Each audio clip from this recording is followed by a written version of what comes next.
A paz do Senhor, estamos começando aqui o primeiro Entre Irmãos. Eu sou Felipe Págio e nós estamos hoje entre irmãos. Esse é o meu. Eu sou o Victor Págio, a paz do Senhor a todos. Estamos aqui começando alguns episódios que nós vamos ter aí ao longo de alguns anos, espero. E é nessa Conquista Web, tá? Nossa rádio Conquista Web. E nós estamos aí para iniciar esse projeto, para falar um pouquinho mais sobre esse evangelho que nós acreditamos. Acredito que aqui nós teremos dias com testemunhos, teremos dias que nós vamos ter palavra, teremos dias que nós vamos ter algumas pessoas louvando e vai ser uma bênção para nós. Isso aí. E bastante interessante é que esse é um programa estilo podcast e no podcast a gente entrevista. E nós achamos por bem, na primeira entrevista, nós entrevistarmos uns aos outros, por mais que nós somos irmãos. Fala aí, Vitor, então um pouquinho sobre a sua vida espiritual, como que surgiu esse desejo aí no seu coração de servir Jesus e tal. Cara, a princípio, eu cresci num berço cristão. Você também, nós crescemos juntos. É verdade. E o fato da gente crescer, esse fator ele ajudou muito para o nosso desenvolvimento, o que a gente é hoje. Por exemplo, se a gente pegar para analisar, quando a gente foi batizar, foi uma diferença muito grande. Verdade. Não sei se você lembra, Lembro. mas quando eu fui fazer o discipulado, meu discipulado foi 15 minutos de discipulado mesmo, sabe? De sentar para estudar sobre o assunto do batismo. Você vai sentar sobre o assunto do batismo e foi meu pai, tava meu pai no meio, eu sentado de um lado, você sentado do outro. E aí meu pai falou, vou passar um negócio pra vocês aqui sobre discipulado e tal, porque, se eu não me engano, na época na nossa igreja não deu tempo de fazer e tinha nós dois pra batizar. Só que a gente veio de um berço, desse berço evangélico. Já tinha toda a base estruturada. Exatamente. Então foi 15 minutos pra mim ali, diferente de você, que já... É até interessante, galera, que, tipo, pra ele foi 15 minutos, a gente tá entre o extremo aqui. Eu fiz uns 8 discipulados, ou 10, sei lá, que você... Tá né, com batendo o pastor recorde. Daniel ali, eu fiz muito. Na hora de batizar, eu sempre fugia, mas, graças a Deus, falar igual uns amigos meus, a luz me encontrou e eu me batizei. Mas é isso aí. Pegou dois extremos. Cara, você acha que você quase bateu o recorde, limite. Eles estavam quase falando, não, você tem um diploma de batismo aqui, você já pode dar aula, que você já tá licenciado pra dar aula.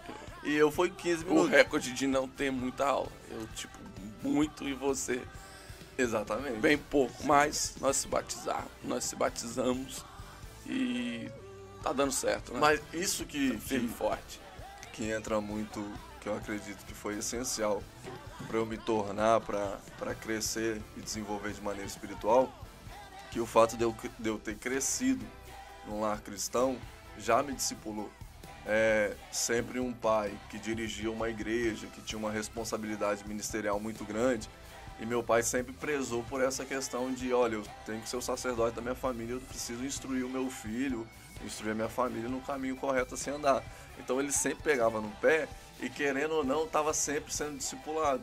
Então hoje eu vejo na visão geral que o meu discipulado, por mais que aquele específico foi um mero 15 minutos, mas eu tive um discipulado ao longo da vida. Com e certeza. A gente foi sempre muito bem instruído quanto a Muito isso. bem instruído, né? É aquele texto, né? Para ensinar o filho o caminho que se deve andar e tal. A instrução, ele nunca se apartaria dele. Exatamente. No sentido original do texto ali. Então, a instrução nunca se apartou de nós e hoje, graças a Deus, nós somos líder de jovens. Você quer falar ou você quer que eu Fala um fale? pouquinho, não. Tá Pode bom, falar um pouquinho. deixa eu falar um pouquinho então, gente. A gente é líder de jovem na Igreja Unida aqui em Castelo Branco e o fato de nós sermos irmãos e sermos líderes juntos é muito bom, porque a mentalidade ajuda um pouco. Apesar que eu tenho uma característica diferente do Vitor. Sim. O Vitor já é mais tranquilão, tal. Eu já sou um pouco mais explosivo. O Vitor, ele dá mais conselho e eu já chego Mas apertando. esse que é inclusive um dos jovens lá da igreja, ele costuma falar muito, Fernando. Ah, Fernando. Ele fala, inclusive, Fernando, Queremos você aqui um dia, hein? Isso aí, Fernando. Ele costuma falar que é a divisão perfeita. Eu tô ali mais brando para aconselhar, dar uma palavra mais calma, aí você vem puxando a orelha. Tá certo. Isso aí tem o seu azar, que você acaba sendo... Tem gente que tem jovem lá que já não gosta muito de mim, né, Rihanna? Inclusive, querendo você aqui, brincadeiras à parte. Mas é muito bom, muito bom, porque a gente cria uma dinâmica, tá sempre conversando e eu acho que a liderança em si, líderes de jovens aí que estão nos ouvindo, a liderança em si, ela tem que estar uma coligada à outra, ou bem ligada, vamos usar essa expressão. Porque às vezes tem muitos líderes de jovens que um tem um pensamento, o outro tem outro pensamento, eles não se respeitam e quem está sofrendo são os liderados. Exatamente. E, graças a Deus o nosso conjunto tem crescido bastante. Graças a Deus. Começamos com poucos ali, hoje a gente está com bastante jovem rumo a crescer ainda mais. Em nome de Jesus. E o que você acha da liderança? O que te amadureceu, Vitor? A princípio,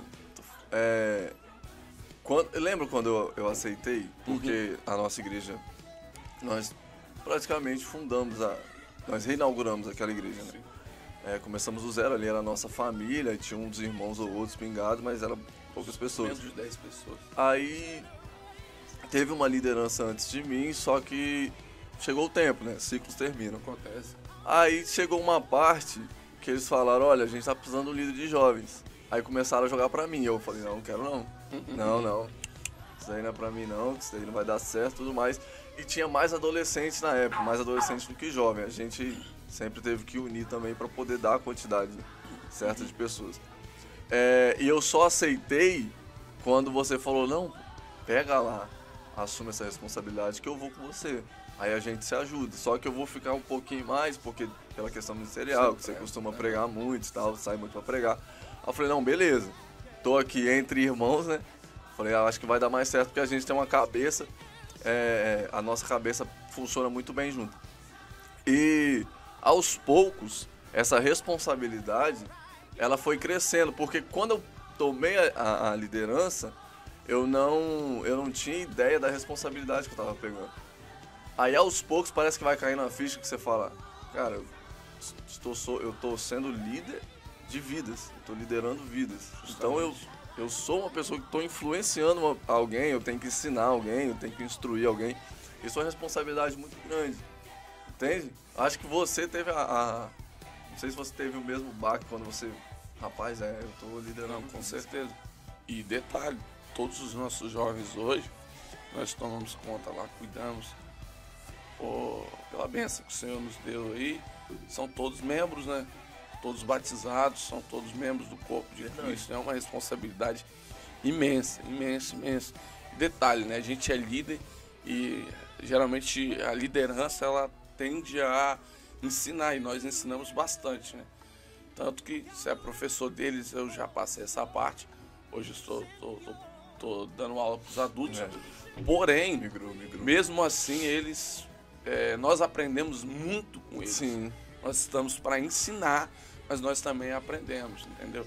Isso é interessante da liderança dos jovens hoje, liderança em geral, abrir o ouvido também para ouvir e aprender com os seus liderados. Porque é muito fácil só falar. A gente tem que parar para ouvir. E às vezes não ouvir a ideia o Vitor teve uma ideia, gente, da caixinha, que é muito boa. E a ideia da caixinha é tipo assim, tem uma caixinha lá na igreja que ela fica em determinado local e os jovens, eles escrevem lá o que eles acham bom para a liderança e o que eles estão achando a respeito de alguma coisa ruim, sei lá, nós estamos fazendo alguma coisa que não está agradando. Para quê? Para ser algo bem racional ali, que todos venham estar na mesma concordância. E isso é muito bom. A gente abrindo espaço para os nossos liderados. E eu acho que por isso nós temos bastante o respeito deles. Eu creio que está muito ligado a isso. Quando eu tive a ideia da caixinha, eu falei, cara, a gente faz reuniões, porque óbvio, o conjunto sempre vai ter uma coisa ou outra que precisa ser organizada, precisa ser acertada. Aí eu falei, poxa, a gente vai ter que puxar eles e chamar a atenção, estreitar às vezes. Só que a gente está na liderança e a gente veio crescendo com o tempo. Ou seja, tem muita coisa pra gente crescer, pra gente aprender e evoluir ainda. Então tem coisas que nós podemos errar que talvez a gente esteja errando e não saiba. E às vezes por ser... Quando eu assumi essa responsabilidade, uma das coisas que eu falei pra mim mesmo, eu falei, olha, eu não quero ter essa distância entre líder e liderado. Eu não quero ter essa distância. Eu quero ser o cara que vai estar ali no meio deles, vai compartilhar das mesmas piadas, vai ter o mesmo assunto. Beleza. Eu sou amigo deles acima de tudo, entende? Então, uma hora ou outra, eu vou acabar errando. Então a ideia da caixinha é isso. Você coloca lá, eu tenho uma sugestão de alguma coisa pra gente fazer. Ah, vamos fazer estudo bíblico. Eu tô com dificuldade nesse tema, e coloca lá o tema do estudo. E o principal, façam reclamações. Eu até falei com eles, olha, escreve no papelzinho, coloca na caixinha lá, olha, façam reclamações. Porque às vezes uma reclamação, algo que tá acontecendo, você tem vergonha de chegar pra gente falar, eles podem ter vergonha, e a gente tá errando e não tá vendo. Porque acontece. Pro reino de Deus, sempre a gente tem que acertar o possível, né? Sempre fazer o melhor para Jesus. Lembrando que nós somos líderes, mas nós estamos debaixo de uma, como que fala, de uma cobertura celestial. Então a gente tem que fazer o melhor, porque a obra não é nossa, é de Deus, tá bom? E a gente pode falar que a gente ama esse conjunto, né? Embaixadores do Rei, tá marcando a nossa vida e é um conjunto maravilhoso, tá bom? Inclusive o culto de jovem lá é o último domingo do mês, tá bom? Verdade, você que quer conhecer esses abençoados que estão lá, por favor. Igreja Unida, Rua Che Guevara. Isso aí. Ali atrás do supermercado. Agora é Rede Show, né? Mudou, era Smart. Smart então, mudou. na rua de trás, logo depois da Maranata ali. Show de bola. E olha que interessante. A gente falou sobre o nosso batismo e a gente falou sobre liderança. A gente lidera junto e a gente batizou junto. Batizou junto, verdade. A gente tem um ministério bem ligado. Tá, entre irmãos. Isso aí é a nata. É o literal do entre irmãos, cara. Dando certo, funcionando. Mas outra coisa que a gente fez junto foi algo que eu acho essencial. Obviamente que hoje tem muitos pontos, muitas pessoas que às vezes divergem, olham essa questão com outros olhos, né? Ah, não estuda teologia porque isso aí vai te esfriar, isso aí. E eu lembro que quando você falou, estou precisando de fazer uma teologia, aí você me chamou. Eu não tinha interesse em fazer teologia. Sério? Falava, quero fazer não. Eu não tinha, até mesmo porque eu não tinha esse start da importância que era. Mas quando você falou, vou estudar teologia, vamos, se você for, eu vou. Aquele negócio de estar sempre junto. Claro. Eu falei, vamos embora, pô. Você vai, é uma parada que tá legal. E você sempre pesquisava antes pra saber se a pessoa tinha uma influência boa, se era um bom professor, se era um bom instituto e tudo mais. Eu falei, então ele já fez a pesquisa, vamos embora. Aí a gente começou a fazer a teologia. E, cara, agora, fala um pouco pra gente do quão importante esse estudo, a teologia em si, foi pro seu ministério. Eu vou desde o início, digamos assim. Como é que é? A gente cresce no meio evangélico que algumas pessoas têm uma visão errada sobre teologia, você sabia, Vitor? Com certeza. Muitas pessoas acham que teologia é para acabar com o espiritual do crente, que o crente vai ficar vai perder o brilho do Espírito Santo. Quem nunca ouviu isso, né? Teologia apaga fogo, eu concordo, mas fogo estranho. Isso aí, fulano fogo fez estranho. teologia. E eu me lembro que eu tava procurando um professor, amigo nosso, Vinícius Alencar. Vinícius, queremos você aqui, hein, Vinícius? Você não foge não, rapaz.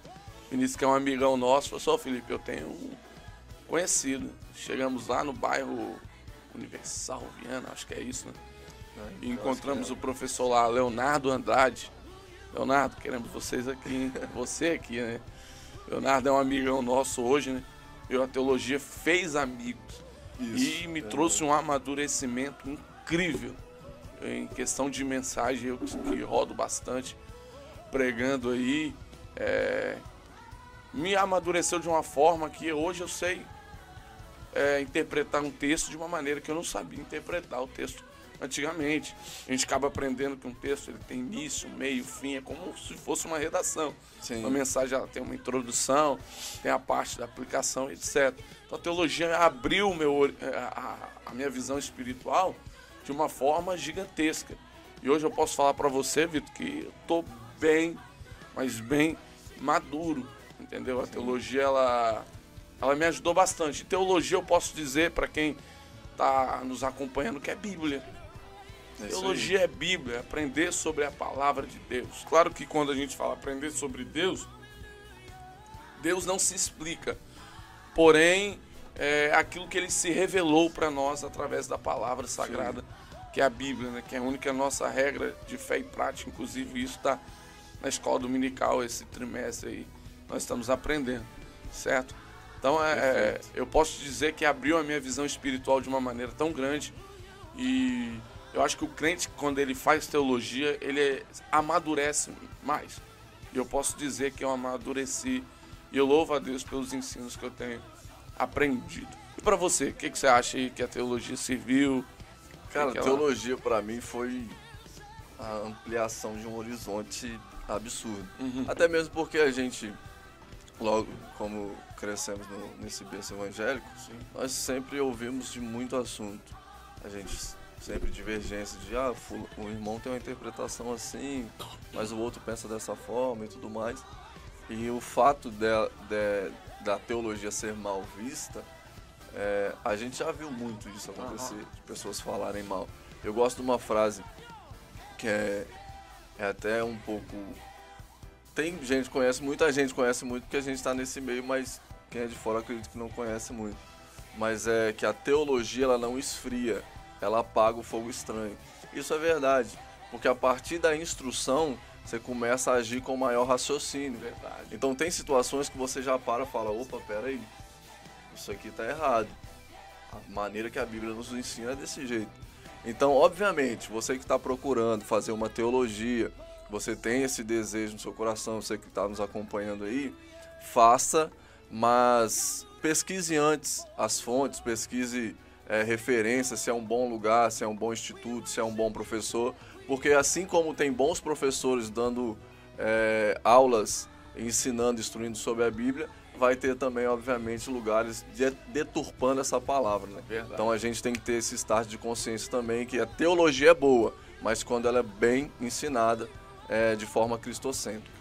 Eu indicaria o quê? Eu indicaria você chegar em alguém que já fez, que já estudou. Sim. Quem você me indica, tal. Algo que seja bem em defesa daquilo que você acredita. Que não confronte bastante a sua fé, entendeu? Aquilo é a nossa regra de doutrina aí que nós temos. Algo que não confronte. Então busque alguém que tenha tal conhecimento. E quem você me indicaria? Hoje, por exemplo, se perguntasse para você ou para mim, eu acho que nós indicaremos a mesma pessoa. Para dar aula? Não, com teólogo. certeza. Indicaria o Leonardo, que foi meu professor. Eu evoluí, aprendi muito com ele, cresci muito espiritualmente com ele em conhecimento.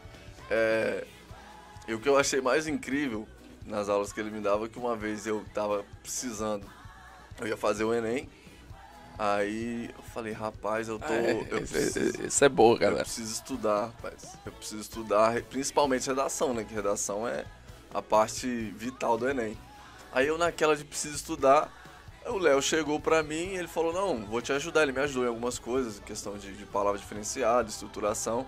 Só que ele me ensinou a fazer a estrutura da redação do Enem em cima do texto do Filho Pródigo. Ele pegou o texto e falou, vou te ensinar aqui uma estrutura de teologia. E ali ele começou a me pontuar, de acordo com a parábola ali, tem a parte das ovelhas, tem a parte da dracma, tem a parte do filho pródigo. Ele foi me pontuando aos poucos e me colocou a introdução, o desenvolvimento como deveria ser e a conclusão, que no caso, no Enem hoje nós usamos intervenção. E, você aprender a estrutura de uma redação por meio de um estudo bíblico teológico, você fala, cara, a Bíblia ela tá em tudo quanto é canto, não tem jeito, não tem como. A Bíblia vai falar de tudo. Ali eu falei, eu tenho convicção agora. A Bíblia ela fala de tudo, não tem como, não tem como.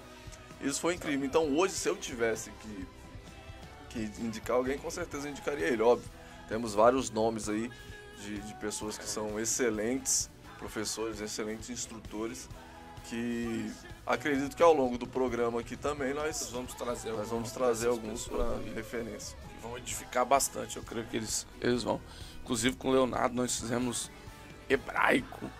A pessoa fazer hebraico, meu Deus, um desafio imenso, né? A gente conseguiu se formar em hebraico e para mim foi algo extraordinário.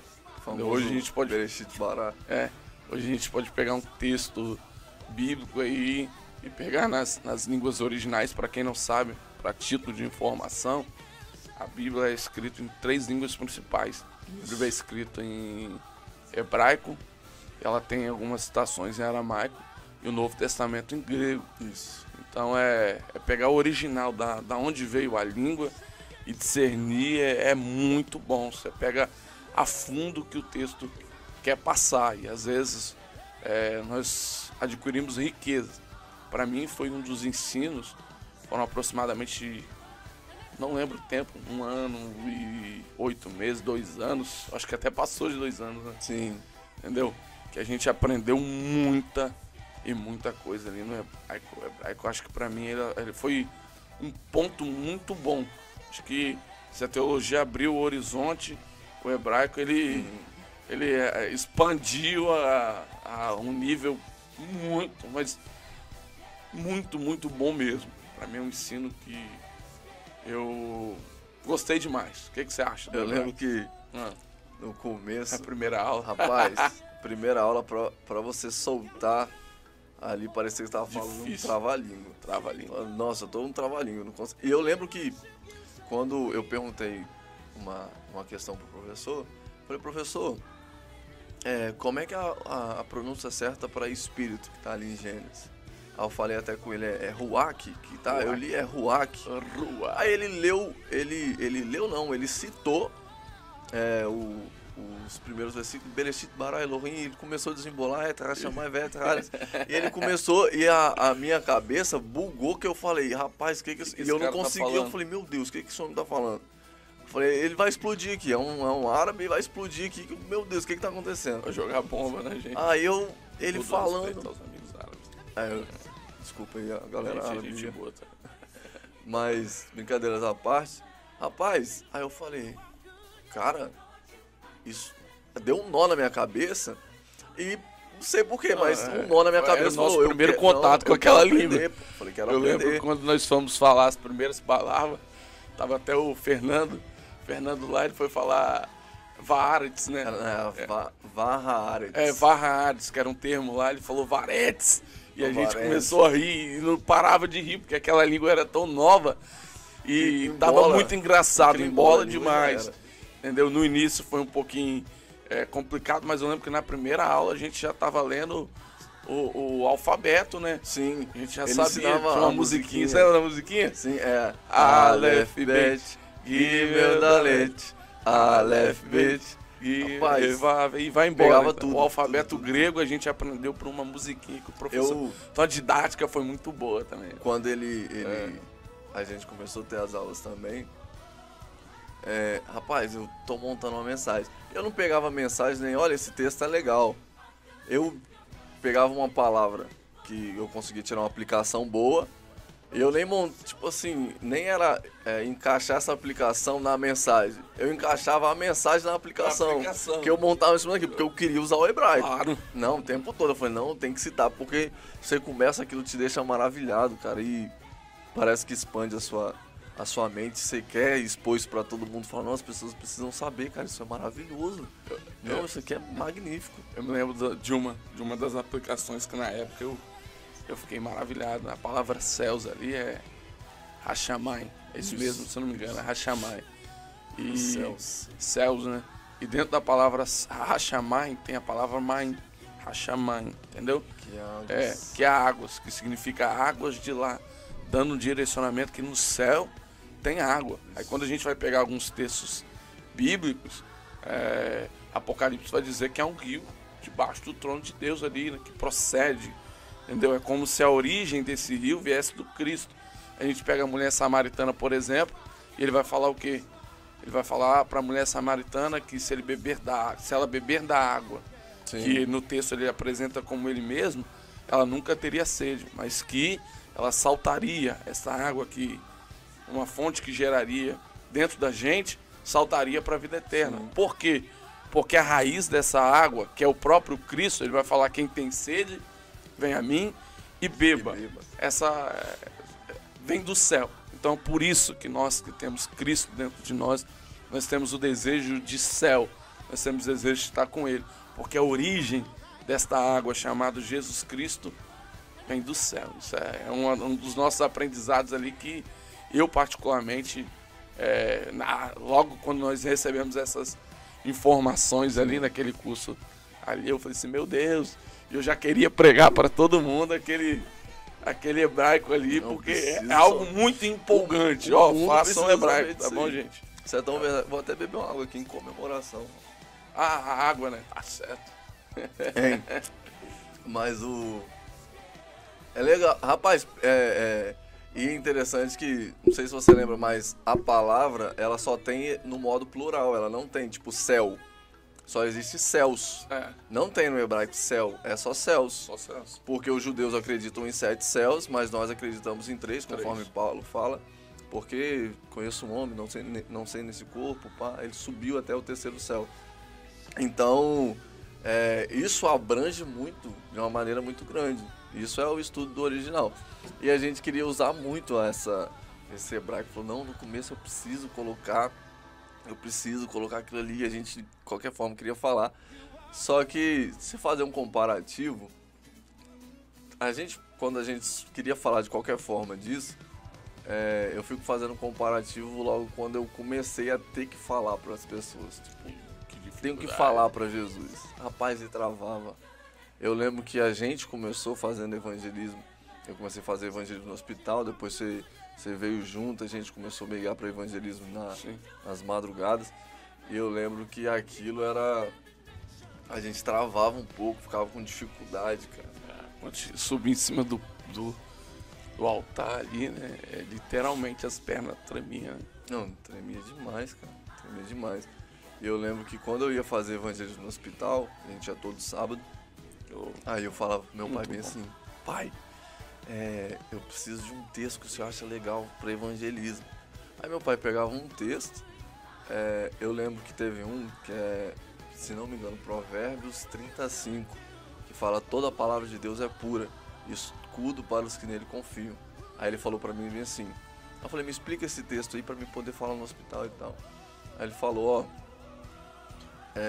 no cerne, concernente ao mundo em si, nas coisas todas hoje tem uma mistura. Você vai tomar um suco, tem uma mistura, você vai comer alguma coisa, tem uma mistura. Tudo hoje ele é composto por meio de mistura. Mas no tocante à palavra, ela é pura. Então, tudo aquilo que é puro, ele consegue purificar. Hoje a gente pega uma água que é pura, ela purifica, ela nos limpa também. Então, o texto ele diz: toda a palavra de Deus é pura, e ela serve como escudo para quem nele confia. Porque essa palavra que é pura, ela vai te proteger também, ela vai guiar o seu caminho, ela vai guiar, vai ser a fonte, como nós falamos, da água e da sua vida e tudo mais. E ele ia, e eu pegava o celular e eu anotava, ficava anotando e tal, tudo certinho. Aí beleza, isso aí, aí eu chegava no hospital lá, eu chegava assim, ó, no corredor, porque a gente escolhia a galera, tinha os corredores. Aí antes de entrar no quarto, eu passava no corredor assim, ó, porque a água, a palavra é pura e tudo tem mistura no mundo, e ficava gravando. Aí chegava lá: ó, Vitor vai deixar uma palavra pra gente agora. Um gelo. Aí, só que eu não podia ler, né? Não, claro. Falei: não quero ler não, quero passar uma confiança. Aí falava aquele negócio decorado. Aí, porque toda palavra é pura e Jesus é um escudo pra nós, né? E embolava tudo. Você anotava 10 minutos e falava 2 minutos. minutos. Falava mal um. Aí, nisso aí, ficava aquilo. Só que depois, aos poucos, conforme você vai tendo contato, de uma maneira. Aí chegava um ponto que eu lembro que a gente entrava no quarto, Aí pegava um texto, por exemplo, um texto mais conhecido, um João 3,16, um texto que a gente já está mais familiarizado, porém você consegue desenvolver mais fácil, você já falava, rapaz, se o pessoal não dá um toque em você, ele falou, o tempo já foi, a gente tem que ir para outro quarto. Aí você fala, é verdade, rapaz, vou finalizar aqui. Porque você não quer parar de falar, é muito bom falar de Cristo. Eu me lembro que nós fizemos aproximadamente uns 3 anos, quando nós éramos no Ministério de Bela Aurora, esses evangelismos. E sim, eu lembro que a gente, nos cultos na nossa igreja, a gente dava muita saudação. Porém, na saudação a perna tremia, gaguejava um pouquinho, entendeu? Aí a gente precisava de uma segurança. E esses evangelismos, gente, ajudou muito a gente. Chegava a ser engraçado que nós pegávamos algumas pessoas na rua, alguns moradores de rua, né? Que estavam lá e tinha 10, 20 moradores deitados. E a gente chegava com pão, com suco ali para entregar eles. Ó, a gente tem pão e suco aqui. Era até uma estratégia da equipe de missão, né? Tem pão e suco aqui, mas antes a gente tem uma palavra de Deus para você que é orar. E esse momento da palavra era o momento que a gente ensaiava, a gente pegava o que a gente estudou ali e pregava para eles como se a gente estivesse pregando o culto. Só faltava eles levantarem a mão, dar glória a Deus e aleluia, entendeu? E isso ajudou um desenvolvimento ali muito bom. Ajudou de uma maneira que amadureceu, né? A gente tinha a palavra. No início a gente pegava um texto, lia para tentar falar alguma coisa. Hoje a gente amadureceu tanto. Na época a gente começou já a amadurecer que a gente pegava um versículo sozinho e já começava a ter uma ideia de discernimento e aplicava lá, entendeu? Então eu posso dizer com orgulho, isso eu falo com orgulho, que o meu ministério, o nosso ministério, né, não começou em cima do púlpito, não. Nada contra o ministério de alguém que começa em público. Mas foi ali, debaixo da marquise, ali da Segunda Ponte, no Sambão do Povo, naquela rua lá que tem uma pedra, esqueci ali, Vila Rubim, entendeu? Ali na Vila Rubim. Então nosso alvo ali, inicialmente, pregando a palavra, foi para eles. Se eu não me engano, tem acho que é um dos reformadores. Ele fala... a minha paróquia é o mundo, referente, o meu altar, o meu lugar de pregação é o mundo. Inclusive, logo quando nós começamos os evangelismos, nós nos desenvolvemos, pegamos um apego, a gente se apegou naquilo ali. Eu criei particularmente muita dificuldade de pregar na igreja, porque eu não queria pregar na igreja. Eu não queria subir no altar e pregar. Eu lembro. Porque quando me convidavam, eu falava, não, eu tô pregando pra crente, pô. Pra gente que lê Bíblia, que conhece.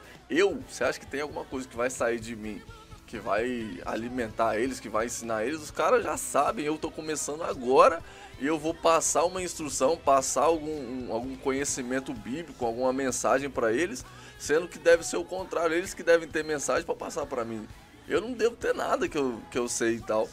E eu relutava muito nisso, E até eu começar a entender que eu até comentei isso dando aula na escola dominical, porque me questionaram quanto a isso, mas poxa, eu vou pregar e eu não tenho não tem nada que eu fale ali que vocês não conheçam. Tem muita gente aqui na igreja que tem muito conhecimento e tudo mais. Aí eu peguei e falei bem assim, olha, mas é porque tem certas situações, eu posso ter o conhecimento que for, a princípio. Primeiro de tudo, ninguém terá todo o conhecimento bíblico. Hoje nós vivemos num ambiente, no contexto geral bíblico, que a gente vê uma variação muito grande. São muitos pontos teológicos, muita divergência teológica, são doutrinas e interpretações que são discutidas há 2000 anos. Então a gente vai chegar e vai falar, vou cravar o martelo. Não, isso aqui, óbvio, tem a doutrina que é a doutrina correta, que a gente sabe que é a verdade. Mas tem doutrinas, tem interpretações que elas vão se divergir bastante, sabe? Então, isso não define ninguém como detentor de verdade nenhuma. E eu estava comentando da seguinte forma, falei, às vezes Deus ele tem algo para te entregar, que ele vai passar aquilo para você, e eu só vou aprender quando você passar para mim. Então Deus ele vai colocar sobre você e quando você sobe no altar para pregar, aí eu vou saber. Verdade. Porque eu posso estudar o que for, eu posso estudar o que for, eu posso ler o tanto que for. Se o Espírito do Senhor não me revelar algo sobre aquilo, não me der um entendimento sobre aquilo, cara, vai ficar oculto. Eu vou aprender aquilo ali que eu li e tudo mais. Óbvio, o Espírito Santo pode me dar uma interpretação quanto a alguma coisa, mas aquilo que ele entregou especificamente para você, eu só vou saber quando você subir no altar e me falar. Entende? Aí eu comecei a compreender. E, inclusive, quando aconteceu isso, a pessoa subiu no altar, pregou, e eu aprendi coisas que o Espírito Santo tinha entregado para ela, que por mais que foi simples, eu não tinha tido essa interpretação. Ou seja, eu só aprendi o que o Espírito Santo deu para ela, depois do momento que ela subiu no altar e passou para a igreja. Cara, continuando no tópico de evangelismo, né, que nós fazemos bastante. Sim. Eu lembro que a gente ia nos corredores do hospital, esqueci até o nome daquele hospital, São Lucas. Acho que sim, mudou hoje. Acho que mudou. Então, a gente ia nos corredores do hospital e a gente ia ganhando alma. E eu lembro uma vez que esse daí é Herbert Richard. Esse daí você não sabe. Eu lembro que você chegou, rapaz, nós ganhamos acho que 8, 9 almas. Eu pensei, rapaz, a gente tinha ganhado 3, né? Tipo, tinha uma competição interna ali, senão eu tenho que ganhar mais alma que esse cara aqui, entendeu? Claro que no bom sentido, sem briga. No reino, quanto mais, melhor, né? Aí eu lembro que a primeira vez eu fui pro corredor, um corredor que era uma parte que ficava separada ali, sim, que era tipo a galera que chegava da emergência lá. Chegava na hora, filho. Aí eu disse, não, eu vou evangelizar lá. Aí tinha jovem que falava, não, é muito pesado, tem algumas coisas lá que não é legal. Eu lembro que a primeira vez que eu cheguei lá, tava chegando um cara em uma maca com meio com uma faca agarrada nos olhos. Meu Deus, é aqui que eu vou pregar. Eu lembro que eu comecei a pregar lá e muitas almas se renderam a Cristo ali. E aquilo foi maravilhoso. Mas, tipo, havia uma competição boa. Digamos que é uma competição boa, né? Sim. Ele ganhou 8, eu vou ganhar 10 almas aqui, entendeu? Eu ganhei 10 hoje. Entendeu? No bom sentido. Então, sim, a gente era maravilhoso. Eu lembro das experiências. Não sei se você lembra desse dia. A gente foi numa parte que fica... Como que eu posso te dizer? Que a pessoa tá cheia de sonda. Eu esqueci a parte que se dá. É o UTI? UTI, acho que não, CTI, acho que é alguma coisa CTI, assim. Acho que é CTI. Alguma coisa assim. Eu lembro que tinha um rapaz lá que ele estava acordado, a sonda, não poderia falar. E a gente... dando uma palavra com a voz baixa pelo ambiente, assim, Jesus ele salva, Jesus ele perdoa os pecados, Jesus ele dá uma vida depois dessa morte, no caso que seria a vida eterna, tal. Falando de Cristo, deu para perceber, ele não poderia falar por causa dos aparelhos, a face dele, ele recebendo aquela palavra, os olhos dele chegou a encher de lágrimas e mediante aquela situação eu senti no espírito de fazer o apelo a ele. Se você quer aceitar Jesus, mas como que ele vai responder com a sonda na boca, entendeu? Eu lembro. Então era muito difícil. Eu lembro que o Espírito ele dá uma estratégia. O Fernandão estava do lado também na época, né?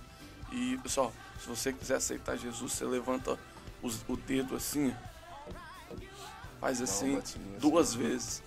Aí ele fez 2 vezes. Eu pensei, mas será que ele fez porque o dedo tremeu? Então confirma pra gente. Aí ele fez mais 2 vezes assim. Espasmo ali, ó. Aí assim, só pra confirmar, pra ter certeza, ele fez mais 2 vezes. Ali é pra ele ser salvo mesmo, né? Sim. Aí ele aceitou Jesus nesse ato. Então, a importância do evangelismo, entendeu? Dos jovens de hoje evangelizar, dos irmãos em si.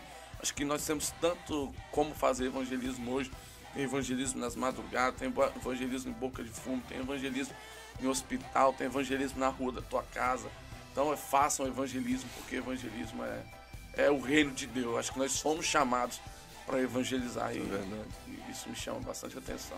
E é um campo muito vasto, cara. Você não precisa sempre...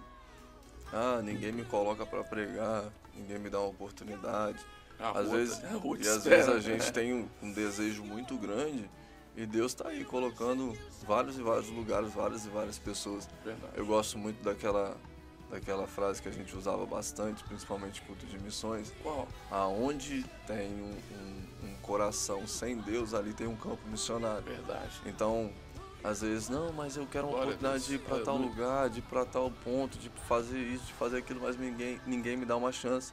Cara, a gente tem a chance. O mundo tá aí pra gente pregar. E tem corações que estão carentes e sedentos de Deus. Então a nossa responsabilidade como cristão é justamente essa. E principalmente nesse meio jovem, se você tem esse desejo, prega o evangelho. Eu lembro de um pastor que numa ministração, não lembro o nome dele, senão eu citaria aqui, mas numa ministração ele falou que Paulo, com pés e cartas, ele revolucionou a pregação do evangelho. E nós temos tantos meios de comunicação e às vezes a gente não tem coragem de falar olha, Jesus te ama, tem salvação para sua vida no meio dos nossos amigos, ou às vezes nas pessoas que a gente conhece virtualmente. Às vezes nem tem um contato pessoal, mas às vezes fica com medo, com vergonha, e a gente tem essa ferramenta hoje, sabe?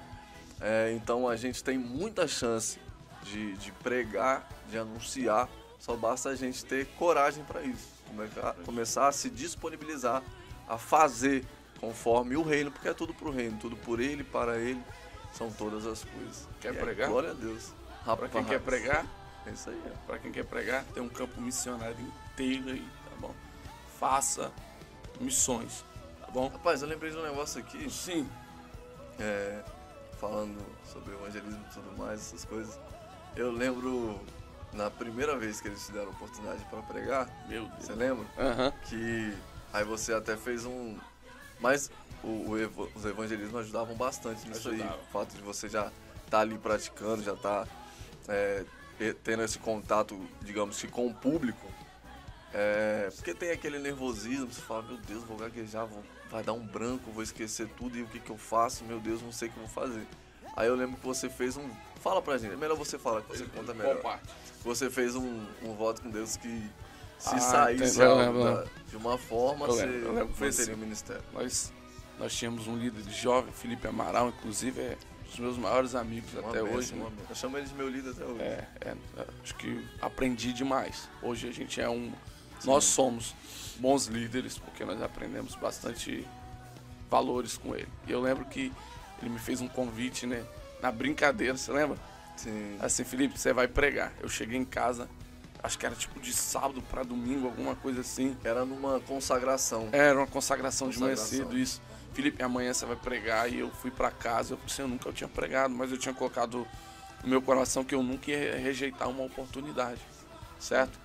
Então, se eu nunca ia rejeitar, eu teria que aceitar. Eu fui para casa e comecei a estudar. E cheguei no dia, não era ele tava brincando. Eu falei, ufa, foi até um alívio. Tem gente que se sentiria frustrado. Mas eu acho que pra mim era um peso ali. Eu tremia as pernas ainda quando eu subia no altar ali. Aí eu lembro que você chegou, Felipe, o menino estudou aqui a noite inteira pra pregar, assim, o dia inteiro. E agora você não botou ele pra pregar. Aí foi a hora que ele falou assim, então faz o seguinte, o próximo mês quem prega é você. Rapaz, aquilo me gelou. Gela mais ainda. Fala, meu Deus, o que eu vou fazer? Como é que eu falo? E eu lembro que eu falei assim, Deus, eu não quero tremer não quero gaguejar. Eu fiz um voto com Deus ali. E o propósito ali colocado ali Senhor, eu vou pregar a tua palavra. Se for da tua vontade que eu seja pregador, que o Senhor me ajude. Eu não quero tremer, eu não quero gaguejar, eu não quero não conseguir passar aquilo que eu estudei. E eu realmente havia me preparado, eu realmente tinha estudado tanto texto que eu não queria. Então, para o Senhor mostrar que eu vou pregar, que eu tenho esse chamado, eu não quero gaguejar, não quero tremer as pernas, eu quero pregar como se eu já soubesse pregar. E eu me lembro que a primeira mensagem foi 35 minutos. 35 minutos eu não tremi, hoje eu não gaguejei. 1 hora, 2 horas. Quem sou eu? Eu não gaguejei e eu tive uma das maiores experiências. A igreja recebeu a palavra e a partir daí foi aí que o meu ministério ele alavancou. Que eu lembro que alguns irmãos saíram comentando na época, nossa, o filho do pastor Nanau, ele prega. Sim.